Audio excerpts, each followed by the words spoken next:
couldn't, were not even able to fight their way back into the games. It's a little painful that it happened on Nigerian soil, but what can we do? Yeah, there's nothing we can do. But then they're good and they're good. Give it to her. All right, let's listen to her now speaking about the game and what she intends to do next. Of course, I'm very happy. It's very special to win in Lagos after losing this title before. So it is really special. I'm very happy that I finally did it. Actually, I was ranked number 3 on the competition, so I had pressure that first I needed to reach the semi-finals. After reaching the semi-finals, I had a tough draw on the semi-final. I had to play the Hungarian girl, Sandra. So I knew that it was going to be tough, and I really wanted to win the title, and every year the competition gets tougher. So I'm very happy that I was able to do it. Yeah, it gets tougher, and hopefully next year you're going to be having maybe 2 Nigerians in the finals. I mean, it's not so hard, right? Yeah. It shouldn't be. Shouldn't. But she seems to be enjoying herself. Yeah. And if you're part of the organizers and you're listening to what Beshret was saying, you'll be happy. She seems to be impressed with what she's seeing, the organization, and everything was top-notch. Everything. I mean, I'm looking for areas to critique. Nothing. And top marks for the organizers. So, I mean, why the players were busy playing their hearts out, what you were looking for was loopholes, you can actually pick and say, why didn't you do that? No, not look, no matter how good something is, you can always make it better. Okay, and that's why I said I'm impressed. I mean, when you struggle to look for loopholes, to see weak spots, then you must give top marks to the organizers. I'm happy you didn't see any. All right, Funke Rashanaki has been talking about her performance. She didn't have a good one also, just like Haruna Quadri, but hers was even worse than Haruna Quadri.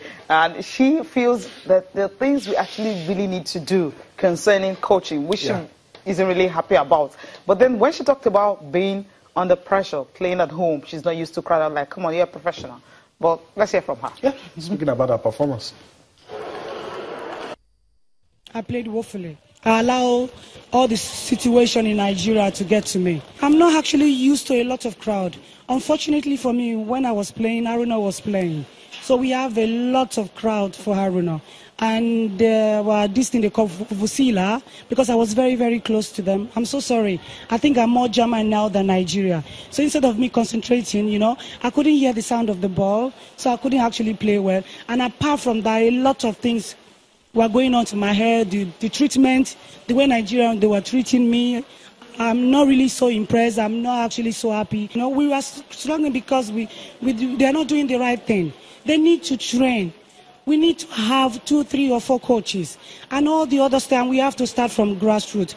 Every athlete here, I think they are from different states. But I don't think their coaches are doing what they're supposed to do. That is why they are not improving. Most of them do their things on their own. That is why I came down here for my foundation, While doing the foundation, I found that they don't even know the basic training. I had to do a lot of things for that. And apart from that, all the coaches, they are not updating. I could remember 2 weeks ago, one coach was training a young player. He was making mistakes, and the coach was saying, are you mad? You're not okay. You don't do a lot of things like that, So if you say something like that, at the age right now, they're supposed to be having fun. And I believe if they're not having fun with what they are doing, how can they improve? How can they be able to come back? So everything is wrong everywhere. Until we change, until they start updating, they know the right thing to do, it will continue affecting the younger ones. Okay, I mean, she talked about coaching and she played emotional. I really. love the football. She's emotional. She's really, really emotional, and she allowed everything to get to her. I feel at this age, she's a professional. There are things you just have to blanket. I mean, just let it off. If Nigerian athletes, the lady who traveled, I'll have to go back to Abike again, who had to leave Nigeria on Friday night, for London on Saturday. She knows she's going to be running a final on Sunday. You have to blank it out, because if not, I mean, maybe she should have put up something, maybe stage fright or something. But they were just able to somehow do their best and get to where they needed to get to. Although sometimes we're not immune to all of these happening around us. Although as a professional, you will expect that you'll be able to divorce yourself from all of those things, give a good performance, and maybe probably go back to those issues. We'll see what happens, and we'll see what happens. Okay. She was very, very emotional right there. Very, very emotional. A whole lot of issues she wants sorted out. Okay. Our Nigerian's performance hasn't really been looking good. We'll go for a break and we'll come back. We'll talk more on sports.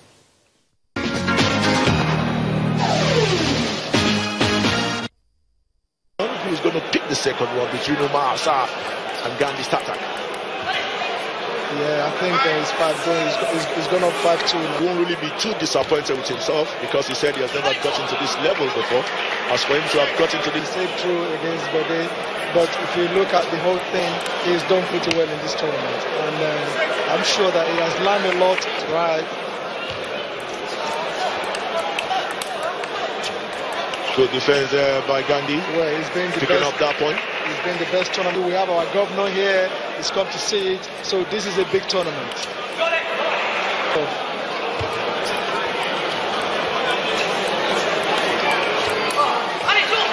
You know, Umar trying the game yet again. He wants to stay in this match. He needs to win the next game. And he needs to just put the ball on the back.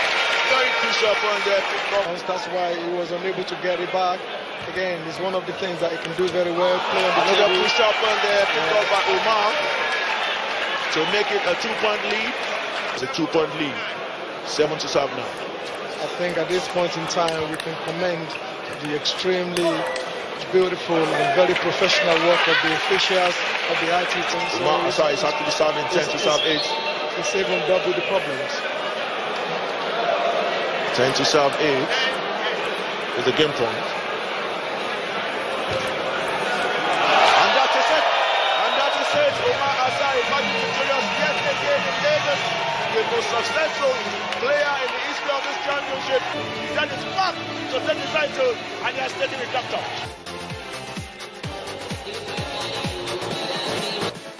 And now the winner. From Egypt, Omar Assar.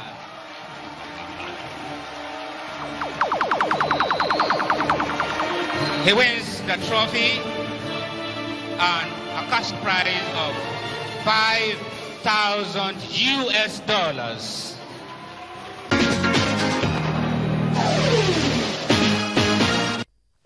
Yeah, Intonshede has been talking about the Nigeria's players' performance and also what they need to do to improve on the video game. Remember, he's the chairperson of the organizing committee of this event, and what they put together was spectacular, but they wanted Nigerian players to at least, show that they are improving. But when it comes to this tournament, somehow, outside the shores of the country, they're doing very well.